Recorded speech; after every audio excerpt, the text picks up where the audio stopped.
છે 4 કલાક સતત મોબાઈલ જુઓ, રીલ્સ જુઓ એટલે ઘોંઘાટ થાય. ક્યાંક ને ક્યાંક એ ઘોંઘાટ જ કહેવાય.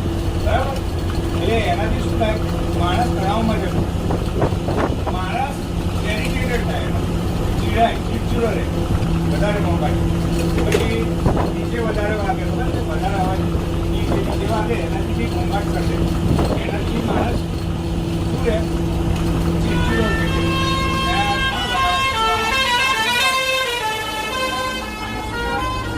ઘોંઘાટ કહેવાય. કેવું કરવું આપણે? બરાબર? એટલે આ ઘોંઘાટ એક એવી વસ્તુ છે કે જે આપણા માનવ શરીરની રચનાને નુકસાન કરે છે. બરાબર? ત્યારે કોઈ બી અવાજ આવે, એન્જિનનો અવાજ હોય, કન્સ્ટ્રક્શનનો અવાજ હોય, બરાબર? આ બધો અવાજ જે છે ને એ માણસના માઇન્ડને ડિસ્ટર્બ કરે છે.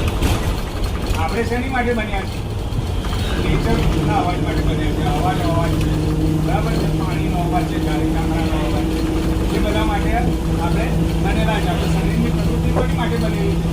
એની માટે બનેલી છે. એટલે ભાઈ તમે એટલે આપણા હાથે ક્યાંક ને ક્યાંક ઘોંઘાટ તો નથી થતું ને, એ આપણે ધ્યાન રાખવાનું. આપણે મોબાઈલ વગાડતા હોઈએ તો બાજુવાળાને કંઈ ડિસ્ટર્બ થવો જોઈએ નહીં, એ રીતે વગાડવાનું. આપણે મોબાઈલ વગાડે 4 જણને ડિસ્ટર્બ થાય એ સારી વાત કહેવાય નહીં. સમજી ગયા ને? બાઇક લઈ જતા એટલે હોર્ન વગાડ સતત કરીએ એ ધ્વનિ પ્રદૂષણ જ કહેવાય. શું કહેવાય?